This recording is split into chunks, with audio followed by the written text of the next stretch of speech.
Good evening, sir. Ask ko lang po, bakit may babayaran sa BIR na more than 5,000? I-monthly naman tayong kinakaltasan. Please hide my identity po, sir. So, ito po ay related no sa tax deduction. So, siguro sila po ay na-inform na kanilang agency na may kulang pa no doon sa mga nakadeduct sa kanila na tax at meron pa silang 5,000 na babayaran sa BIR. So yung nakikita po natin dito na pwede po maging dahilan ay ito pong hindi po nakapag-adjust ng tax deduction ang agency noong katapusan ng 2023. May mga tendency kasi na kinulang yung actual na pagdeduct sa sahod para po sa taxes.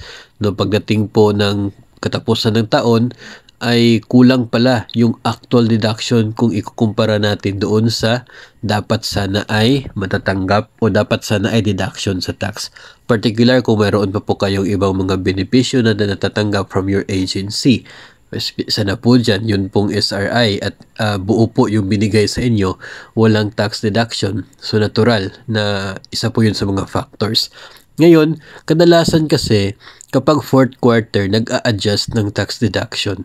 No, yung iba tumataas yung deduction sa tax, yung iba naman ay lumiliit just to make sure na pagtapos ng taon ay wala nang kulang doon sa babayaran dapat sa BIR.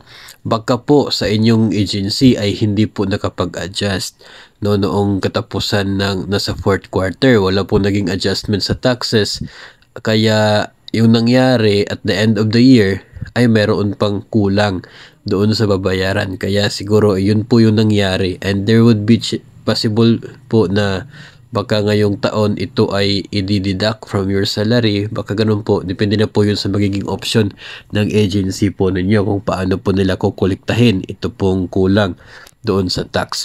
Kung gusto po ninyo malaman kung bakit nagkaroon po ng ganyan kalaki na dapat pang bayaran sa BIR, ay pwede naman po kayo lumapit doon po sa in-charge ng BIR sa inyo pong agency, yung nagko-compute po ng taxes doon po sa inyong agency, yung gumagawa po ng inyo pong BIR Form 2316, no?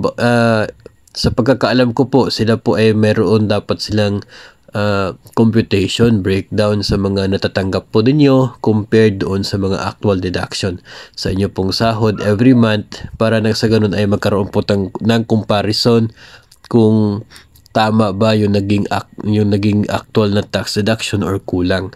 So yung computation po na yun detalyado po yun dapat every month, at yun po yung magdi-determine kung bakit meron pang 5,000 na dapat bayaran sa BIR.